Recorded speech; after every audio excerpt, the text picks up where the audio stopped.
বিসমিল্লাহির রহমানির রহিম। আজকের লেকচার শিটের আলোচ্য বিষয় হচ্ছে অর্থের চাহিদা মানে ডিমান্ড। অর্থের চাহিদা অর্থের বিনিময়ের মাধ্যম ও মূল্যের ভান্ডার হিসেবে কাজ করে। অর্থ কি করে? বিনিময়ের মাধ্যম, মূল্যের ভান্ডার, সঞ্চয়ের বাহক হিসেবে কাজ করে। ফলে মানুষ অর্থ ধরে রাখতে চায়। ফলে মানুষ কি করে?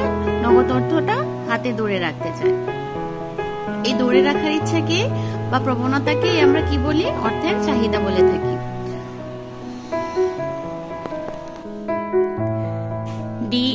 ডিএম শ বলেন, ডিএম শ কি বলেছেন? অধ্যাপক ডিএম শ বলেন, অর্থের চাহিদা বলতে আমরা দ্রব্য সেবার ক্রয়, সম্পদ ক্রয়, দান করা ইত্যাদির জন্য এর ব্যবহার বুঝি না, বরং ধরে রাখাকে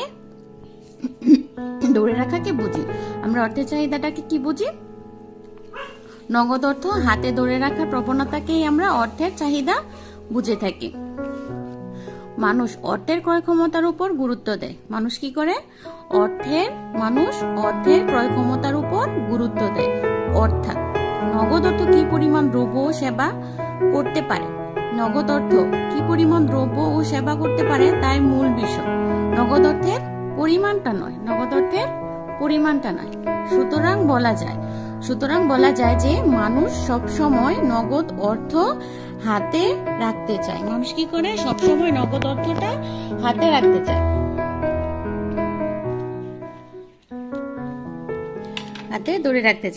হাতে ধরে রাখার এই প্রবণতাকেই অর্থের চাহিদা বলা হয়ে থাকে।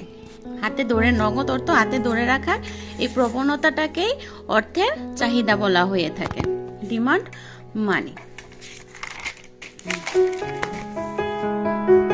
লর্ড কেইনসের মতে মানুষ তিনটি উদ্দেশ্যে নগদ মুদ্রা হাতে ধরে রাখতে চায়। মানুষ কি করে?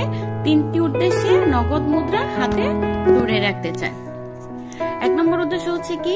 মানুষ তিনটা উদ্দেশ্যে নগদ অর্থ হাতে ধরে রাখতে চায়। আর এক নম্বর উদ্দেশ্য হচ্ছে লেনদেনের উদ্দেশ্যে। কি? আমাদের হচ্ছে লেনদেনের উদ্দেশ্যে, এক্সচেঞ্জ ইন্টেনশন। আর 2 নম্বর হচ্ছে সতর্কতামূলক উদ্দেশ্যে। 4 নম্বর হচ্ছে ফটকা উদ্দেশ্যে, সতর্কতামূলক উদ্দেশ্যে। অর্থের চাহিদা সম্পর্কে